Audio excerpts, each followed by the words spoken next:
بسم الله الرحمن الرحیم. ایاک نعبد و ایاک نستعین. یا الله ستا عبادت په کوستانو مدد غواړو. سبا جلسه د 8 تاریخ دی. زه خپل ورکرانو ته موږ بار بار دا ریکویسټ کوو، خو چونکې موږ ته هلته کې یو پرابلم جوړ شي، انشاءالله تعالی دې پیر به پرابلم نه وي.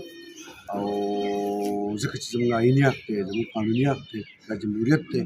که فرض که جمهوریت نه وي د دو باچا دي، دو خپل هغه ملک قبضه کړی، زموږ خو بیا جزاران خلک اوسېټ ته به کېنو. خو موږ دې پیر له د پي ټي آی مشرانو فیصله کړې ده، په دې کې دویمه خبره به انشاءالله نه وي. موږ پرامن خلک یو، موږ آئیني خلک یو. موږ عمران خان زبردست درس راکړی دی چې تاسو قانون منئ. قانون د طاقتور کمزور دپاره یو دی. موږ قانون منو، خو چې څوک قانون نه مني، څوک آئین نه منو، بیا به ورسره ګورو. دا خبره واضح استعمالوو. سیکنډ خبره موږ دا د دې سره ټچ کوو چې کوم د ملکن ریژن زما څومره ایم پي اګان صاحبان دي، صدران دي، جي ایس دی، د هغو تنظیمونه دي، یوت والا دي، ایسپ والا دي، بلیاتي نمایندګان دي. هغه به چکدرې ته په 1 بجه باندې موږ د 1 بجې نه تاسو مخکې راورسئ، او په 1 بجه به موږ د چکدرې نه وځو، ځان به اسلام آباد ته 2-2.5 بجو ته رسوو. نو 1 بجه زموږ د چکدرې ټایم و، خو ټول ریژن به په یو ځای ځو.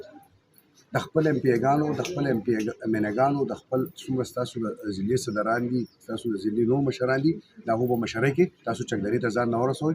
حضرت تحصیل بابوزو هلته د سوات څومره ورکران چې کم دي، هغو خپل ګاډي راوباسئ. د چا سره چې ګاډی نه وي نو هغه میلې ډاک ته راوځئ.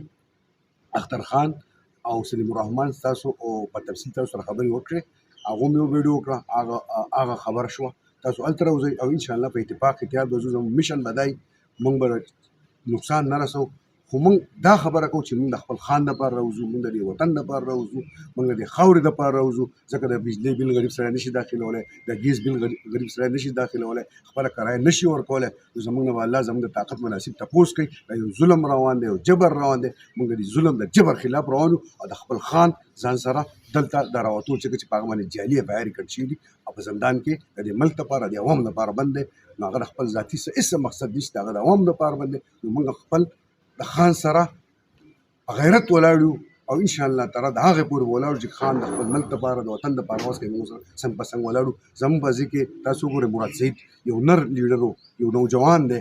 هغه څومره د کال نه سیوا ټایم وشو، نشته پته لګي چې الله ته وپته چې کوم ځای دی.